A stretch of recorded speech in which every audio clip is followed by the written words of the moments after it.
So just because you see a whole bunch of zeros at the end does not mean you should get that card. So this goes on the next one, avoiding the shiny object syndrome. So you get a nice letter in the mail saying you are pre-approved for a Delta Sky Miles card with 60,000 points, and now you're feeling special. Oh, just for me. No matter what your parents told you, you are not special.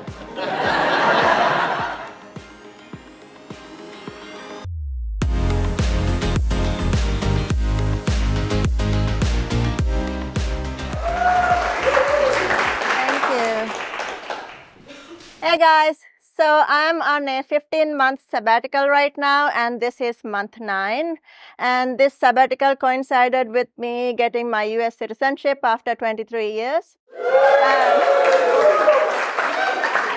Which means that I got my US passport. So I decided to travel to 10 different countries.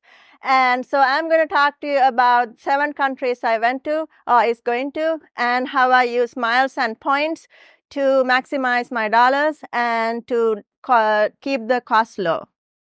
So the way I do this is by using credit card sign-up bonuses or subs. So I get one card and I spend the minimum spend and I put it in a sock drawer. Then I get the second card and move on, okay, very strategically. And so it takes me a few months to spend the 3,000 or the 8,000 spend. So I can get like somewhere between 4 to 6 cards a year. And so I'm almost always working on a sub, almost always working on a sub, so which means I'm not spending a whole lot of time thinking about category spend. I do not care which card gives me 5% on restaurants, because the card I'm using for the minimum spend. So that goes on to saying not all points are created equal, okay? Points are like currencies of a country. Would you rather have $5 US or 1,000 Sri Lankan rupees? You want the $5 US. So just because you see a whole bunch of zeros at the end does not mean you should get that card.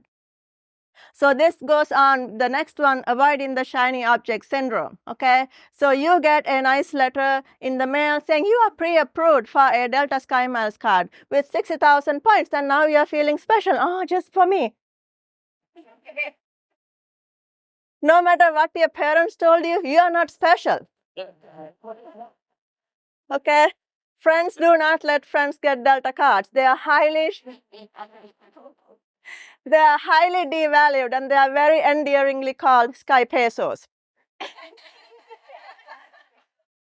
So a big one is business cards, and you might think, I do not have a business. Are you sure you do not have the business? Chase is not the IRS. They are 2 different things, okay? So like IRS does not care if you have a business card. Okay, so what Chase sees as a business is not how IRS sees it. So for example, if you ever have a blog that you write something, once a year, have you ever sold anything on Facebook Marketplace? That is a business in the eyes of Chase. So do not think you don't have a business. I have 5 business cards. Okay, so this is a pay-to-play game, meaning you pay an annual fee. Right? People are so afraid, I don't want to pay annual fee. Why not? You are spending $95 to get $1,500 worth of travel. So would you not pay an annual fee and get $300 worth of travel? Is that what you're going for? No, right? So don't get scared of them. And the next thing is cents per point. So let's say you have a Chase Sapphire preferred card, which you all should have. And so that gives you 60,000 points. So cent per point, that means it's $600, right? So if you literally cash it out, you get $600, but you should not, right? If you use the Chase portal, there's a travel portal, okay? It gives you 1.25 cents per point instead of 1, okay? So if you use that $600, then you are getting $750 worth of travel, right? So my goal is to beat that. So if you get 2 cents per point, so how many dollars is that? That's $1,200, right?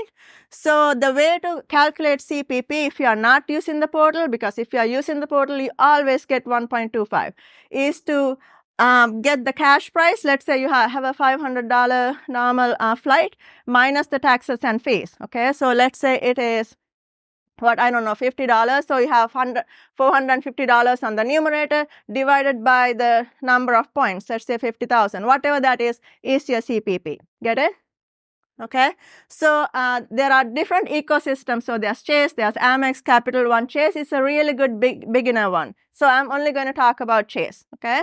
And they are called ultimate rewards points. So whenever you see UR on my presentation, I mean it's Chase. Okay. So know thy transfer partners. Okay.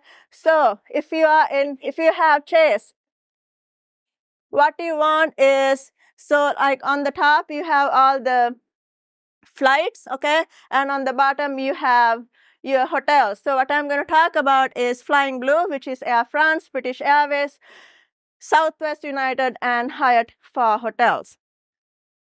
Okay, so the first or the second international trip I took was to Sri Lanka, which is my home country, and I used Qatar Airways for this. So now you're thinking, wait a minute, where's Qatar in that? There's not, right?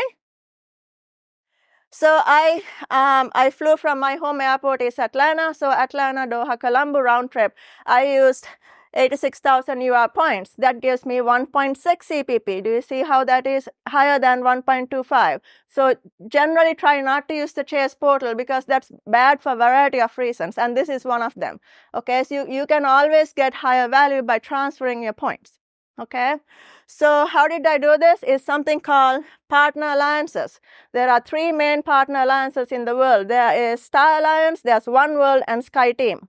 Okay, you probably heard about Star Alliance a lot. So this is One World Alliance. So all these airlines are in one partnership.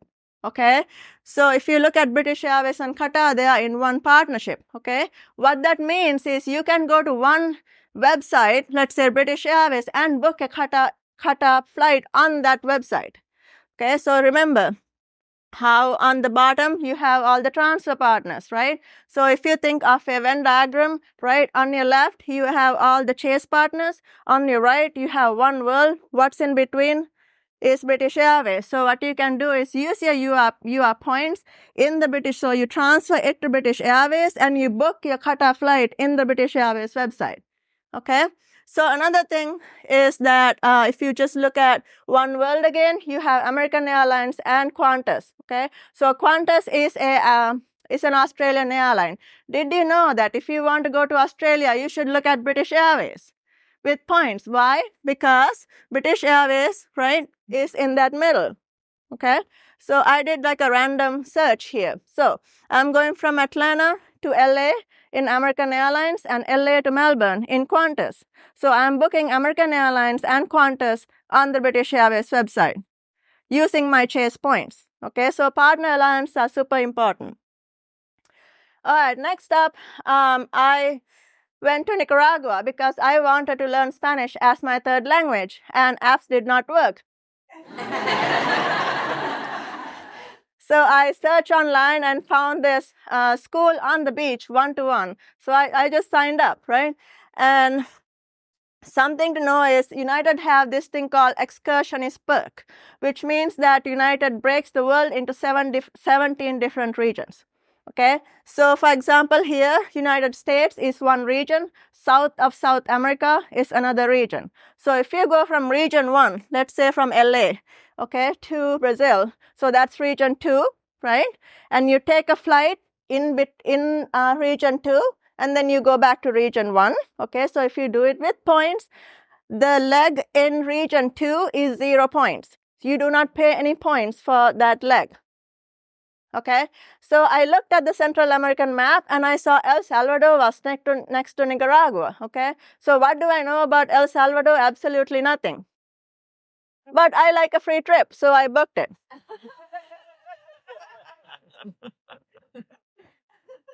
Okay, so flights. So I went from Atlanta via Houston to Managua, which is the capital of Nicaragua. And so Managua to San Salvador, that leg I paid 0 points, right? So I am usually frugal with my dollars, but I'm completely YOLO with my points. Right, so I'm doing first and business class, and I'm getting 1.6 CPP. You get that, right? So because I was flying business class internationally, which means I get to go to their lounges. So when I go to the lounges, I don't pay for airport food, and I sit in a nice chair and eat all the free food, right?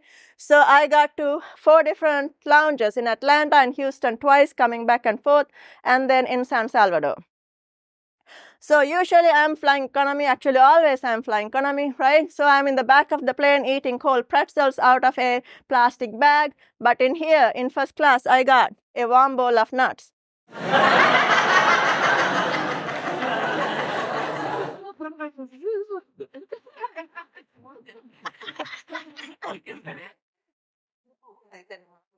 Okay, so this is my Spanish school. I'm on the beach and that is my teacher. So this is one-on-one instruction. I got 20 hours of Spanish, and then I also did a homestay, meaning I stayed with a Nicaraguan family and they made me homemade meals.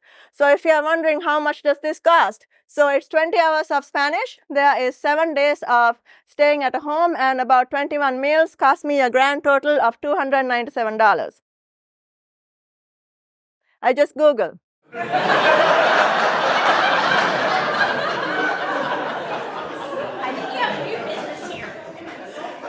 Okay.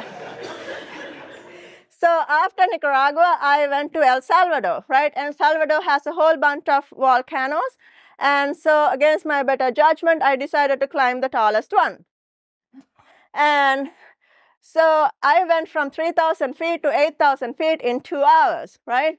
So by the time I got to about an hour, I'm thinking, why do I sign up for these things? I should be home, Netflix and chilling, right? But I got to see views like this on the way, right? And then on the very top, this is what I saw, which took my breath away. And it's not just because of elevation.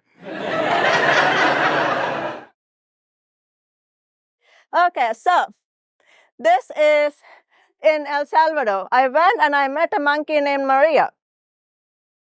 She was surprised.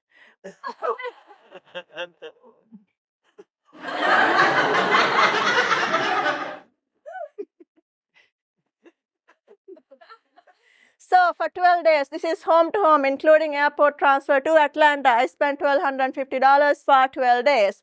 And my goal here is to reduce the amount of the pie I spend on flights and hotels and increase the piece that I am spending for experiences. So here, flights and hotels were 10% and experiences were 35%. Okay, next up was Colombia. So the main reason I went to Colombia was to do this 5-day jungle trek. And it's in search of Lost City, which is called Ciudad Perdida. And that is, it was built before Machu Picchu. So this was 5 days and 42 miles. It's really not the distance. It was super hilly and it was super like rocky. It was in the 90s and humid as pedal sticks. Okay? This was the hardest thing I have ever done in my life. And on day 2, I felt like my legs didn't work anymore. On day 3, I cried. On day 5, I fell and hurt myself.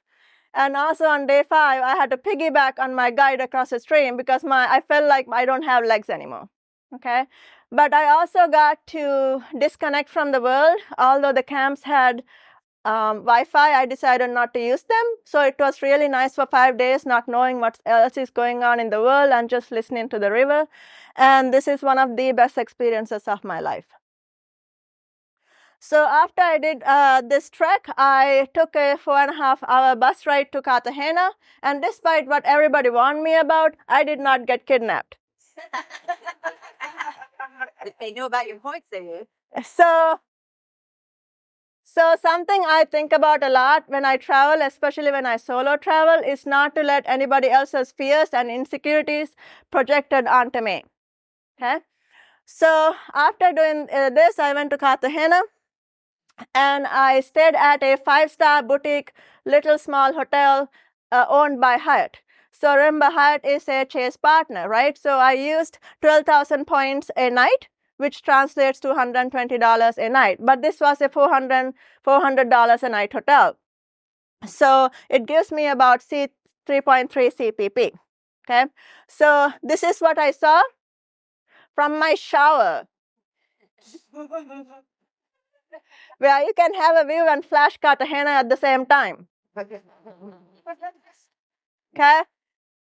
So, something I want to tell you is that would I actually spend $1,200 at a hotel in this point of my FI journey? I would not, right? So this CPP doesn't really mean anything, right, in that sense. But what is giving me using points and miles is that it's the luxury and comfort. Otherwise, I would not have.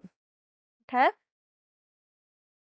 So moving on to Colombia, 11 days, $1,280. That is from home to home. And then flights and hotels didn't even make it to the pie chart. And so most of it was experiences, which was the trek. Coming up is Ecuador. Okay, I'm going to the Amazon in February for a whole week, and I'm going to staying with the local family. And then I'm going to go on my dream trip of Galapagos. And when I have big expenses like this, I open a new credit card, right? Because this is $3,000, so I can meet like a $6,000 limit spend in 3 months. And this was going on Black Friday sale for 30% off. So I knew it was going to go there. So in November, I got a new credit card. So how am I going there? Partner alliances again. So remember, we talked about One World. Now let's move on to SkyTeam. SkyTeam has Delta, Air France, and Virgin Atlantic. On the bottom, you see the UR partners. Okay. On the top in blue is the SkyTeam. So what do we have in the intersection of the Venn diagram? We have Virgin Atlantic and we have Air France. Okay. So on your left is all the UR partners, right? On your right, we have Delta. That is how you can book Delta with your Chase points.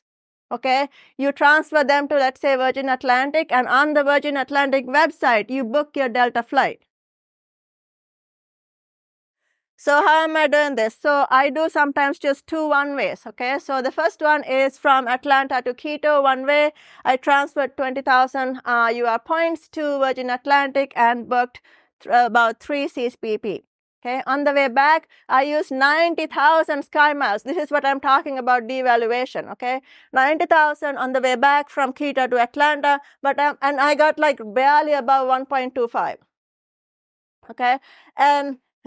But I'm flying lie flat seats on first class. I'm super excited. This is my first time flying on a lie flat one, and this is an overnight 5-hour flight.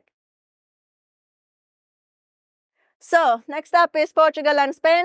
I am going to bike the Camino from Porto to Santiago, about 150 miles. And the way to get there, I'm doing Air France and Raleigh, Paris, Lisbon one way. So I'm doing 2 one-way segments. I transferred 29,000 points and I got almost 11 CPP on business class. This is a transatlantic at Raleigh to Paris on a flat seat, and it's an overnight flight. So I'm super excited. Okay, also coming back, Madrid to JFK to Raleigh. Same thing. Again, Air Europa is a partner of Air France. Who knew? Never heard of this airline before, but who cares? It gives me, it is business class, right? So again, just to reiterate that the CPPs doesn't matter anymore because I'm not going to pay cash for these business class flights, but I'm only paying $300 to go to Europe and back on business class, right? So what does this mean is that, am I ever going to fly economy again? Probably not. This is what I call point style inflation, right? So if you're wondering, like Raleigh, what happened to Atlanta, right? So this is what is called a repositioning flight. You should always look at other airports to get a good deal on a very long flight, and then you get there, right? So to go to Raleigh, I can either drive or put some Chase points into Southwest and then fly Southwest to Raleigh. So those are my 2 options, right? Okay. So resources, where did I learn all this stuff? I'm obsessed with this group called 10x Travel, and you should be too. Okay, so go to 10xtravel.com and they have a free course. They are not selling you anything, I promise. You go and you do this course. It will take you a few hours if you do it in one sitting. It took me a few weeks because I'll just do it in segments, okay? What it looks like is this. So this is just like they have a whole bunch of chapters, and when you do it, you get a little checkpoint. You have little quizzes you can do. And let me tell you how important this is. So I told you about business cards, right? they have a whole chapter on what to put in the application if you are doing a business class. And I told you I have 5. Every time I open one, I go to the chapter 25 and I literally put whatever they ask me to do. Okay. Another thing, did I just get a new credit card this week? Yes, I did. And for the first time ever, I got denied. But did I fret about it? Did I mope about it? No. Why not? Because in Chase, there's something called reconsideration. One of their chapters is what to say when you call Chase. So I literally had my laptop open, and on the call, I just read whatever in that course, and they approved it for me. Okay.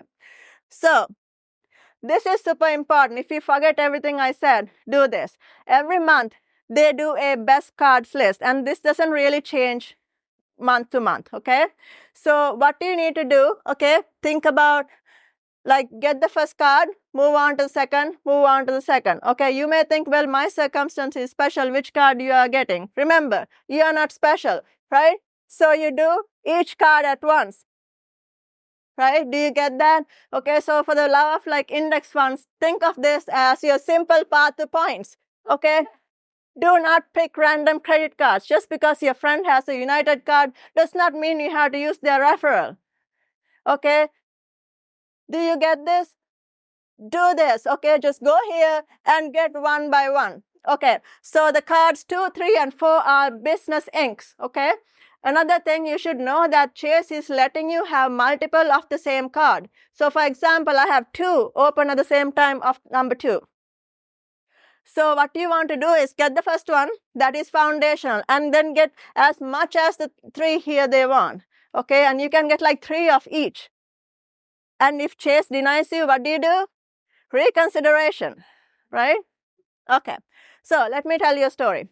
So remember, I was in my Baughier hotel in Cartagena, right? And I went down to get dinner at the restaurant, and this hostess came and started telling me something. Let me tell you, the 20 hours of Spanish I had in Nicaragua did not prepare me for this. So what I learned that she said, they have a crown. If I wear the crown, take a picture and put it on my Instagram and tag them, and hashtag real discount, I will get 25% off my meal. Now, I always wondered how much I sell my dignity for.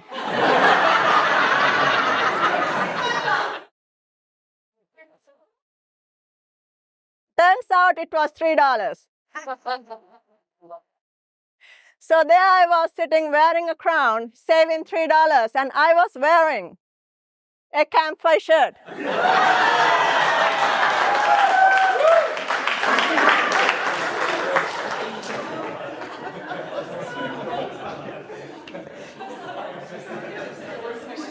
Thank you.